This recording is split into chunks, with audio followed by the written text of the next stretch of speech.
Hi, everybody, and welcome to episode 3 of the Persuasion Play podcast.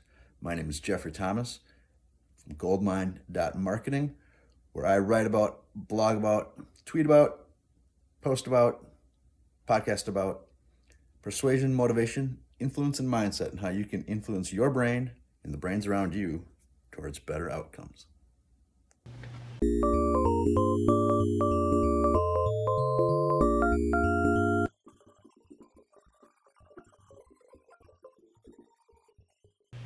Today I want to read to you Obvious Atoms.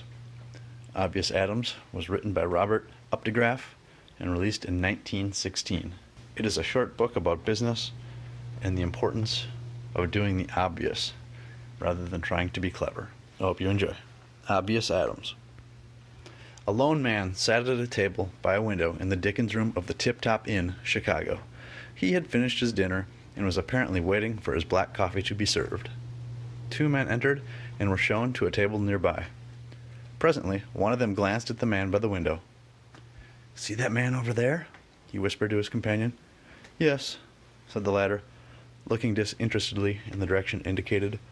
"Well, that is Obvious Atoms." "Is that so?" And he almost turned in his chair this time to get a good look at the most talked-about man in the advertising business. "Ordinary-looking man, isn't he?" "Yes, to look at him you would never think that he was the famous Obvious Atoms of the biggest advertising agency in New York. And to tell the truth, I can't see why he is such a little tin god in the business world. I've heard him speak 2 or 3 times at the ad lead meetings, but he never said anything that we didn't know already. He seems to have a lot of people buffaloed, though. I confess, he was a disappointment to me."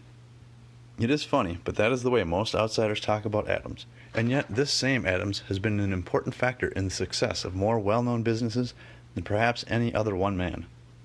Even at this moment, while the 2 men were talking about him, he was making business history. He had turned the menu card face down and was drawing lines and making notes on the back. To anyone looking over his shoulder, the result of his work would have been meaningless, but it seemed to please Adams, for he nodded his head earnestly to himself, and he put the menu into his pocket as the obsequious waiter came to help him into his overcoat. Half an hour later, a telephone bell jingled in the library of a sumptuous home in Iowa City. It rang a second time before the man lounging in the big mahogany chair in front of the fireplace arose and picked up the receiver. "Hello," he snapped, and he scowled at the intrusion. "Hello? Hello? Oh, it's you, Mr. Adams. I didn't expect to hear from you so soon. Where are you? Chicago? You've got a plan? You have? Well, I've just been sitting here thinking about it myself, and I've chewed 3 cigars to a pulp trying to figure out what we ought to do about it." Then silence in the sumptuous library. Then a series of what sounded like approving grunts. "I see your idea. Yes, I think they will do it. All right. I'm sure they will. They've got to. It's a bully idea, and I believe it will turn the trick. All right. Take the night train, and I'll send my car down to the station to meet you in the morning. Good night." For a long minute, the man in the library stood and looked into the fireplace thoughtfully. "Now, why in thunder couldn't some of us have thought of that? It's the most natural thing in the world to do, but we had to bring a man clear from New York to show us. That Adams is a wonder, anyway." And, having addressed these remarks to the andirons, he pulled out a 4th cigar, which he smoked. But that is another story. We are beginning back end to know Obvious Adams, and to understand the secret of his success, we must begin at the front of his life. It is interesting, the story of a poor boy who began life as Oliver B. Adams in a little grocery store in a small New England town, and has grown to be known everywhere in the business world as Obvious Adams. It seems that Adams came of very poor, hard-working parents, that he only had a meager country school education, and that when Oliver was 12 years of age, his father died, and he started working in a grocery store. He was a very ordinary sort of boy. He had no particular initiative, and he seldom had any particularly bright ideas, and yet, in some strange way, business grew steadily in that store, and it continued to grow year by year. Anyone who knew old Ned Snow, the grocer, would tell you that none of the growth was his fault, for he was not of the growing kind, unless you meant ingrowing. Well, things ran along uneventfully until the old Snow was taken ill and died. Then the store was sold out, and Oliver was without a job. The next 6 years of Adam's life no one knows much about but he, and of those years he has little to say. When the grocery store was sold out, he took what little money he had been able to save up, and he went to New York, where he worked by day in a public market and went to night school in the evenings. Then, one day, something happened. Near the end of his final year at night school, the principal arranged for a series of vocational talks for the benefit of the older students. The first of these talks was James B. Oswald, president of the famous Oswald Advertising Agency. In those days, Oswald was in his prime, and he was a most interesting and instructive talker, with a way of fitting his message to the needs of his hearers, which was probably why he was so successful as an advertising man. Young Oliver Adams sat spellbound throughout his talk. It was his first vision of the big world of business, and it seemed to him that Oswald was about the most wonderful man he had ever met, for he actually did meet and shake hands with him after the lecture.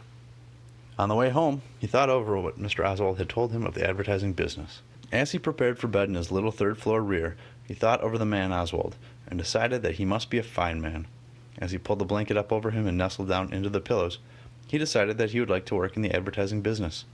And as he slipped off to sleep, he assured himself that he would like to work for such a man as James B. Oswald. The next morning when he awoke, the last two thoughts had become united. He would like to work in the advertising business for James B. Oswald. The natural thing to do then, to Oliver Adams at least, was to go and tell that gentleman. Though the idea frightened him a little, it never occurred to him for a minute but that he should do just that. And so at 2 o'clock that afternoon, he asked for 2 hours off at the market, that being the quiet time of the day, and, after carefully blackening his shoes and brushing his clothes, started out for the big office building which housed the Oswald Advertising Agency. Mr. Oswald was busy, he was informed by the girl in the reception hall, who had telephoned his name to the big man. Oliver thought a minute. "Tell him I can wait an hour and 10 minutes. The girl looked surprised, for people were not in the habit of sending such messages to the big chief. But there was something in the simple directness of the lad that seemed to make the message a perfectly natural one. Rather to her own surprise, she repeated the message to the president precisely as she had received it. "He will see you in about 20 minutes, she announced.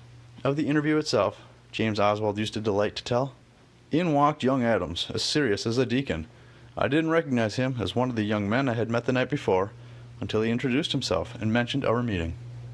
Then he went on to say that he had thought the matter over, and he had decided that he wanted to get into the advertising business, and that he wanted to work for me, and so here he was. I looked him over. He was a very ordinary-looking boy, it seemed to me, rather stolid, not especially bright in appearance. Then I asked him some questions to see how quick-witted he was. He answered them all readily enough, but his answers weren't particularly clever. I liked him well enough, but he seemed to lack alertness, that little up-and-comingness that is necessary in advertising. And so finally I told him, in as kindly a way as possible, that I didn't think he was cut out for an advertising man, and that I was very sorry, but I couldn't give him a position and a lot more fatherly advice. It was really a choice little speech, firm but gentle. He took it all nicely enough, but instead of begging me to give him a chance, he thanked me for the interview and said, as he got up to go, "Well, Mr. Oswald, I've decided that I want to get into the advertising business, and that I want to work for you, and I thought the obvious thing to do was to come and tell you so. You don't seem to think I can make good, and so I'll have to set out to find some way to prove it to you. I don't know just how I can do it, but I'll call on you again when I have found out. Thank you for your time. Goodbye." And he was gone before I could say a word. Well, I was set back considerably. All my little speech had been lost entirely. He didn't even entertain my verdict. I sat for 5 minutes thinking about it. I was rather irritated to be thus turned down by a boy, so civilly but so very definitely. All the rest of the afternoon, I felt decidedly chagrined. That night on the way home, I thought it over again. One sentence stuck out in my memory. I want to get into the advertising business, and I want to work for you. And I thought the obvious thing to do was to come and tell you so. It all struck me in a heap. How many of us has sense enough to see and do the obvious thing? And how many of us have persistency enough in following out our ideas of what is obvious? The more I thought of it, the more convinced I became that in our organization there ought to be some place for a lad who had enough sense to see the obvious thing to do, and then go about it directly, without any fuss or fireworks, and do it. And by George, the next morning I sent for that lad and gave him a job checking up and filing periodicals. That was 20 years ago. Today, Oliver B. Adams is the vice president and active head of the great Oswald Advertising Agency. Old Oswald comes into the office once or twice a week and has a chat with Adams. And of course he always attends directors' meetings, but otherwise Adams is the head of the business. It all happened naturally enough. It all came about through that darned obviousness, as Old Man Oswald good-naturedly characterizes it. Before Adams had been working at his checking and filing job a month, he went to his boss and suggested a change in the method of doing the work.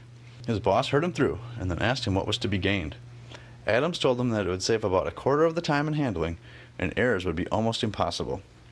The change was simple, and he was told to go ahead. After the new plan had been in operation 3 months, he went to his boss again and told him that the new plan worked so well that a girl at 2/3 his salary could take care of his work. And wasn't there something better for him? He said he had noticed that the copy staff had to work nights, and he wondered if they didn't have so much work for the future that they could start to train up a new man. The boss smiled and told him to go on back to his work. "You are no John Wanamaker." Back he went, but he also began to write copy during his spare time. The copy rush was on account of a big campaign for the California Peach Canners Association. Adams proceeded to study up on the subject of peaches. He thought, studied, dreamed, and ate peaches, fresh, canned, and pickled. He sent for government bulletins. He spent his evenings studying canning. One day, he sat at his little desk in the checking department, putting the finishing touches on an advertisement that he had written and laid out. The copy chief came in to ask him for the back number of a certain paper that was to be in the files. Adams went to get it, leaving the advertisement on top of his desk.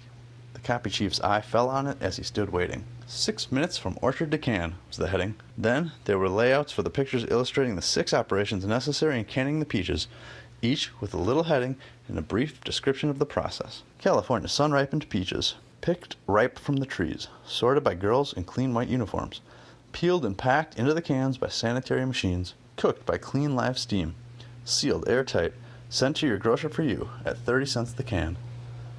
The copy chief read through the ad, and then he read through it again. When Adams got back to his desk, the copy chief, Howland by name, was gone. So was the advertisement. In the front office, Howland was talking with the president, and they were both looking at an ad layout on the president's desk. "I tell you, Mr. Oswald, I believe that lad has the making of a copyman. He's not clever, and goodness knows we have too many clever men in the shop already, but he seems to see the essential points and he puts them down clearly. To tell the truth, he has said something that we upstairs have been trying to say for a week, and it has taken us 3 half-page ads to say it. I wish you'd apprentice that boy to me for a while. I'd like to see what's in him." "By George, I'll do it," agreed Mr. Oswald, whereupon he sent for Adams' boss. "Could you get along without Adams, Mr. Wilcox?" Mr. Wilcox smiled. "Why, yes, I guess so. He told me the other day that a girl at 2/3 his salary could do his work." "All right, send him up to Mr. Howland." And up Adams went to the copy department. His canned peach copy had to be polished up, but this was given to one of the crack men, for there was a need of haste, and Adams was given another subject to write on. His first attempts were pretty crude, and after several weeks the copy chief almost came to the conclusion that maybe he was mistaken in Adams after all. Indeed, many uneventful weeks passed. Then, one day a new account was landed by the Oswald agency. It was for a package cake, which was sold through grocers. The firm had limited distribution, but it had been stung by the advertising bee. It wanted to grow faster. The company was working within a 50-mile radius of New York. Before any orders came through the copy department, some of the copy men got wind of it, and Adams heard them talking about it. That day he spent his noon hour looking up a grocery store that sold the cake. He bought one of the cakes and ate a liberal portion of it as his lunch. It was good. That night when he went home, he sat down and worked on the cake problem. Far into the night, the gas burned up in the little third-floor rear room. Adams had made up his mind that if he had a chance at any of the cake copy, he was going to make good on it. The next morning, the cake business came through to the copy room.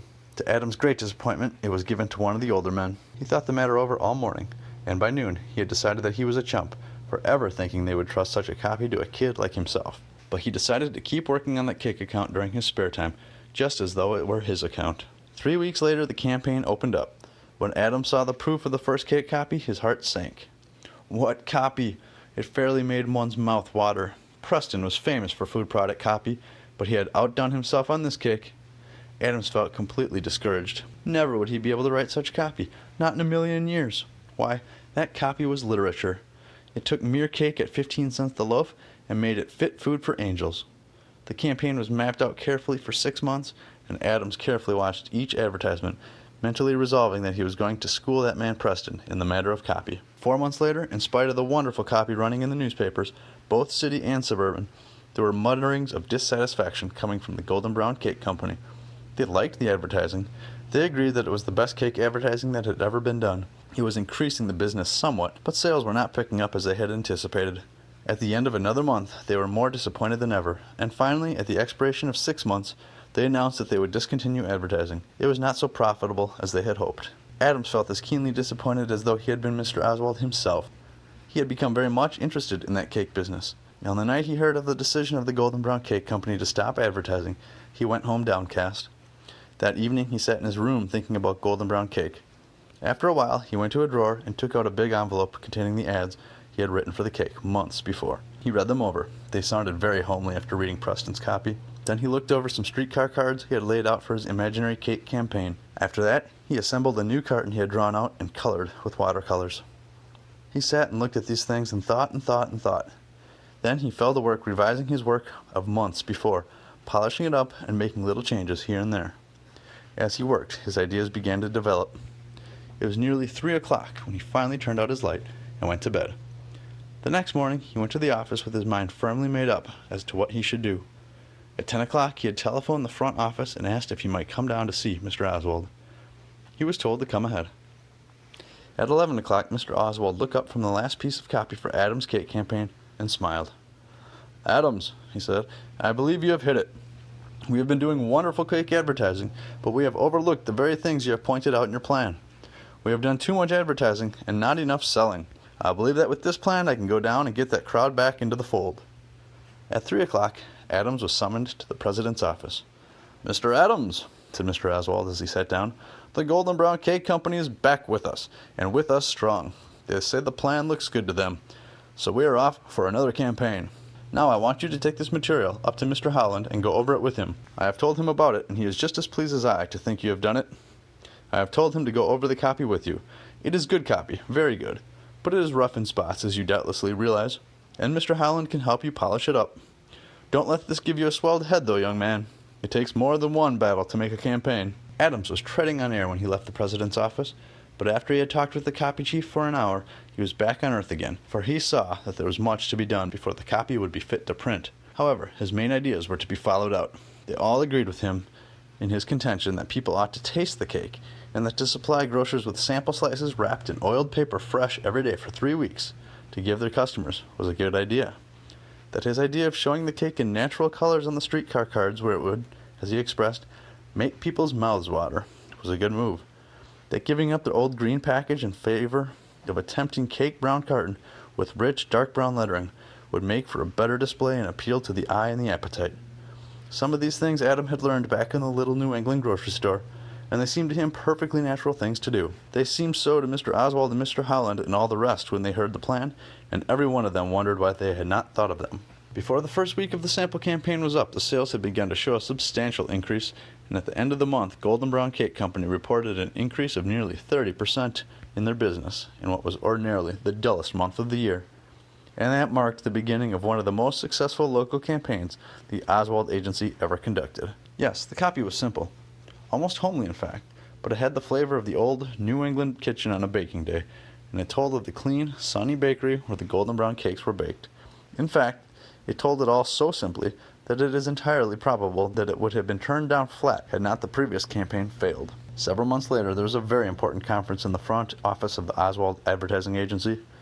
The officers of the Monarch Hat Company. It wasn't hats, but I dare not tell you what it was, and hats will do for the purpose of the story. Were closeted with the president and the copy chief. Conversation, sales reports, and cigar smoke were consumed in about equal parts for nearly 3 hours.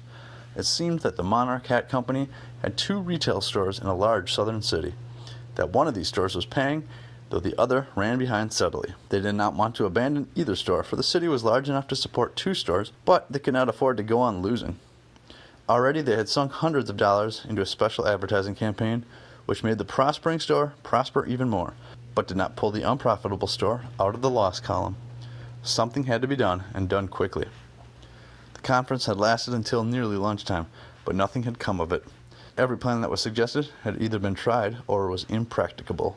"Well, gentlemen," Mr. Oswald said at last, "we have spent 3 hours talking about what we ought to be done, whereas it strikes me that our first job is to find out what is the matter. Will you give me 2 weeks to find out what the matter is, and then meet for another conference?"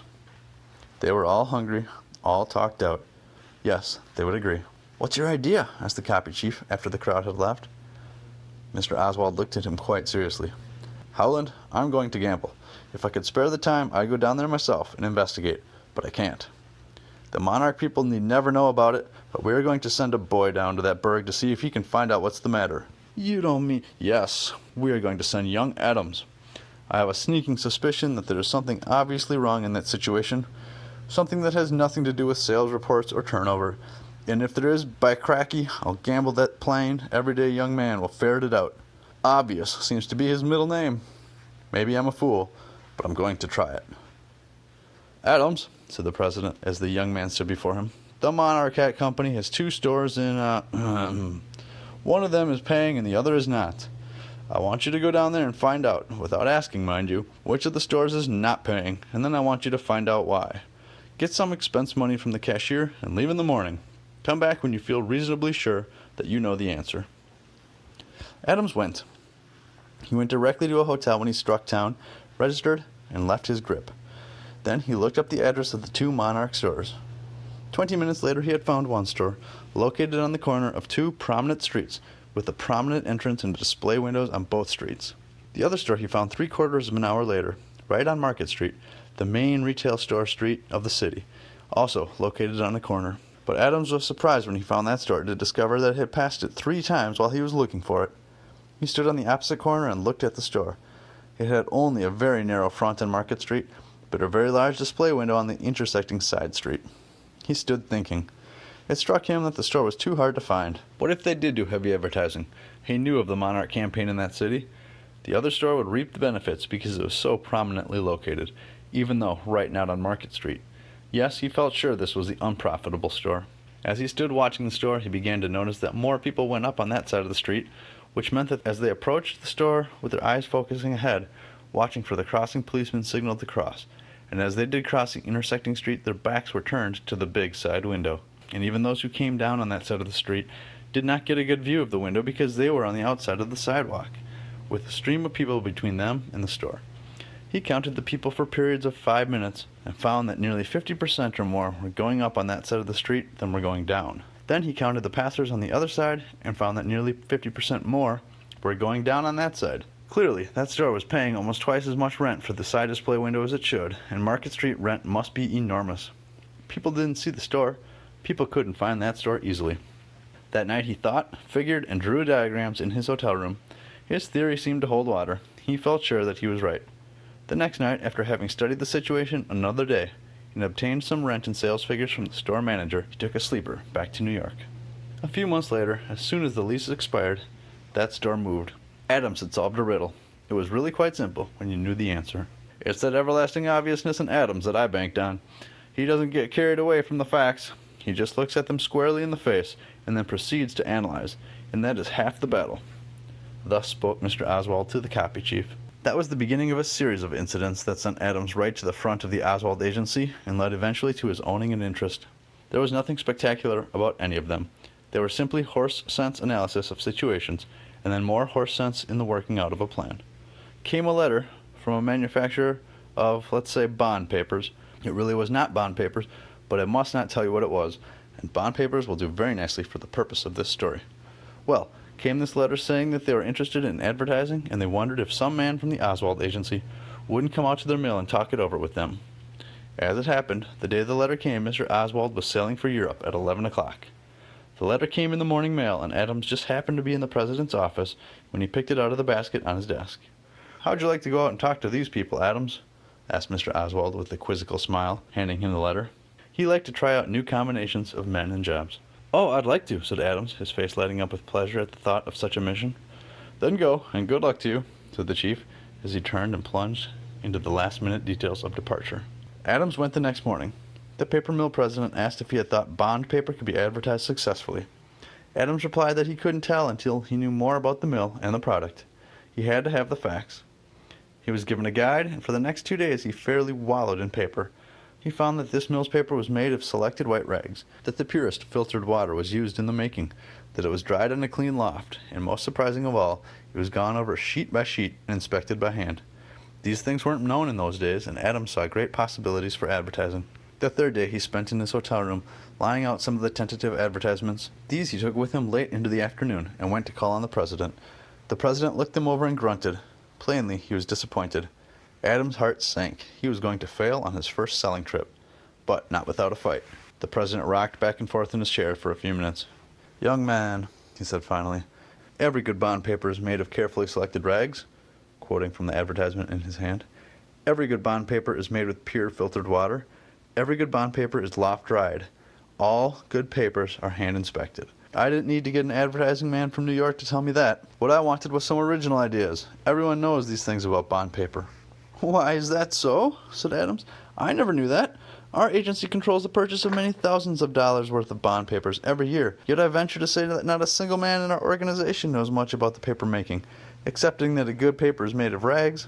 You see, Mr. Merritt, we aren't any of us paper makers, and no one has ever told us these things. I know there's nothing clever about these advertisements. They're just simple statement of fact. But I honestly believe that the telling of them in a simple, straightforward way as qualities of your paper, month after month, would in a comparatively short time make people begin to think of yours as something above the ordinary among papers. You would be 2 or 3 years at least ahead of your competitors, and by the time they got round to advertising, your paper would already be entrenched in the public mind. It would be almost a synonym for the best in bond paper." Mr. Merritt was evidently impressed by the logic of Adams' argument, yet he hesitated. "But we should be the laughingstock of all the paper makers in the country if they saw us come out and talk that way about our paper, when all of the good ones make their paper that way." Adams bent forward and looked Mr. Merritt squarely in the eye. "Mr. Merritt, to whom are you advertising? Paper makers or paper users?" "I get your point," said the president. "You are right. I began to see that advertising is not white magic, but, like everything else, just plain common sense." And Adams went back to New York with a contract for a year's campaign to be conducted as the Oswald agency saw fit. The paper campaign was a success from the start. Yet, when it was analyzed, Adams had done nothing but the obvious. In due time, Mr. Oswald over in Europe heard of Adams' success in securing the account, and in due time came a little note of congratulation from the president. And the thing that puzzled Adams was that the envelope was addressed to Obvious Adams. That name, Obvious, spread all throughout the organization, and it stuck. Then the bond paper campaign came into prominence, and with it Adams, and with him the new name. Today he is known among advertising men from the Atlantic to the Pacific, and it is doubtful if more than a score of them know his real name, for he always signs himself just as O.B. Adams. Nearly every magazine you pick up shows the influence of his obviousness. In advertising Monarch hats, for instance, they had always been showing full-length figures of men, making the hats very small and inconspicuous. "Let's show the hat, not the man," said Adams one day as he looked at one of the large original photographs in the art department. "If men could see such a picture as this, they would buy that hat. We lose too much when we reduce the pictures to such a small size." Whereupon he grabbed a pair of shears and sliced that perfectly good picture on all sides until there was nothing left but a hat, a smiling face, and a suggestion of a collar and necktie. "Now," laying it onto the magazine page, which it nearly filled, "run that and put your copy in the bare left-hand corner." Nowadays you often open a magazine and find a face almost as large as your own smiling out at you, and you see it too. So, you see, Adams was really the Griffith of the advertising business, with his close-ups. Both of them merely did the obvious thing. Adams also discovered that advertisements did not always have to shriek out their message in 2-inch type. He proved that people would read a 4-page advertising story, set solid and small type, if it were made interesting and dramatic, like any other good story. Quite an obvious way to tell about your business, too, when you come to think of it. You may be surprised to learn that Adams is not a particularly interesting man to meet. Rather boresome, in fact. He has none of the attributes commonly ascribed to genius. He is not temperamental. Since those early days, he has been through many hard-fought campaigns, counseling here, directing there, holding back occasionally, making mistakes now and then, but never the same one twice. He has nursed numberless sick businesses back to health, and rosy bank accounts through his skill in merchandising. He has helped businesses grow from loft rooms to great plants covering acres. He has altered a nation's breakfast habits. He has transformed trade names into dictionary nouns. But for all his experience and reputation, he is rather uninteresting to meet. That is, unless you should catch him some evening in his home, as I did, and he should sit in the comfortable living room in front of the fireplace, puffing contentedly on a good cigar and soliloquizing. It was in response to my question, "How did you come to acquire the name Obvious?" that he told me some of the incidents I have just related. "I wasn't born obvious," he chuckled. "I had obvious thrust upon me in the old days by Mr. Oswald. I never stopped to think in those days whether the thing was obvious or not. I just did what occurred to me naturally after I'd thought things over. There's no credit coming to me. I couldn't help it." "Well," I pressed, "why don't more businessmen do the obvious then?" The men in your office say that they often spend hours trying to figure out what you are going to propose after they have decided what they think is the obvious thing to be done, and yet you fool them repeatedly. Adams smiled. Well, since I have had that name wished upon me, I have given considerable thought to that very question, and have decided that picking out the obvious thing presupposes analysis, and analysis presupposes thinking, and I guess Professor Zublin is right when he says that thinking is the hardest work many people ever have to do, and they don't like to do any more of it than they can help. They look for a royal road through some shortcut in the form of clever scheme or stunt, which they call the obvious thing to do, but calling it doesn't make it so. They don't gather all the facts and then analyze them before deciding what is really the obvious thing, and thereby they overlook the first and most obvious of all business principles. Nearly always that is the difference between the small businessman and the big successful one. Many small businessmen have an aggravated case of business astigmatism, which could be cured if they would do the obvious thing of calling in some business specialist to correct their vision and give them a true view of their own business and methods. And that might be said of a lot of big businesses too. Someday, he continued, a lot of businessmen are going to wake up to the power and sanity of the obvious. Some have already. Theodore Vail, for instance, worried over the telegraph equipment that stood practically idle 8 hours out of the 24, and he conceived of the late-night letter idea to spread out the business over the dull hours and make more new business. What could have been more obvious? Study most of the men who are getting salaries upward of $100,000 a year. They are nearly all doers of the obvious. Someday I expect to see grand operas stop advertising deficits. It is going to seize advertising opera stars, too, to be promptly held up in return by those same stars, and advertise opera.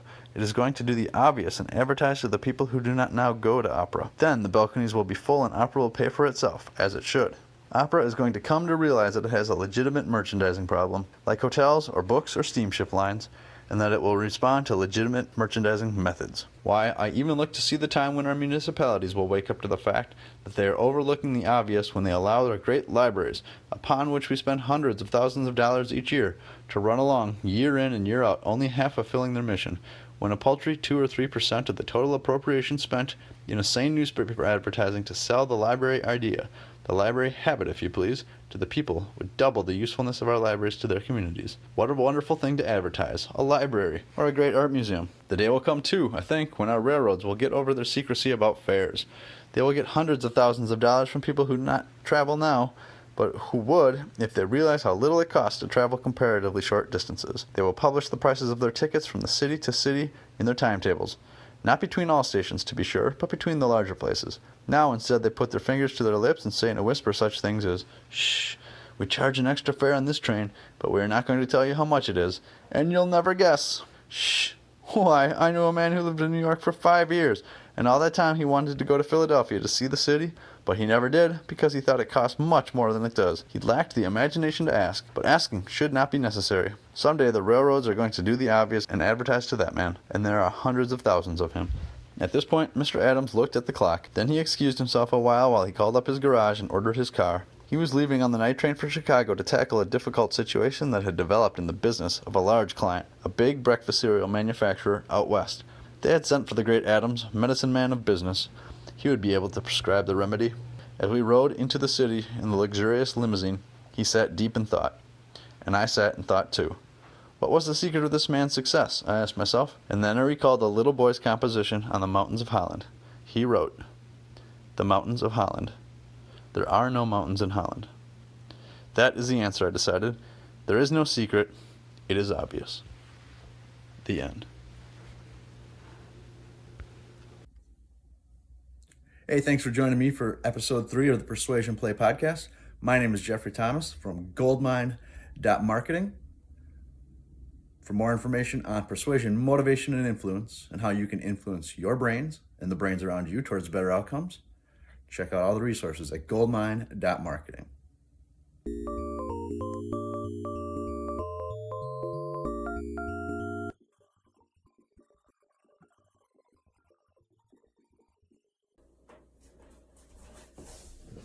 Hey, if you're a business owner or a copywriter and you're looking to earn more money, check out the resources at goldmine.marketing. It's all about direct response copywriting and direct response marketing, motivation and influence, and can help you raise your profits starting now. Check it out, goldmine.marketing. There's all kinds of interviews, book reviews, and lessons distilled from books there, all of which can help increase your profits.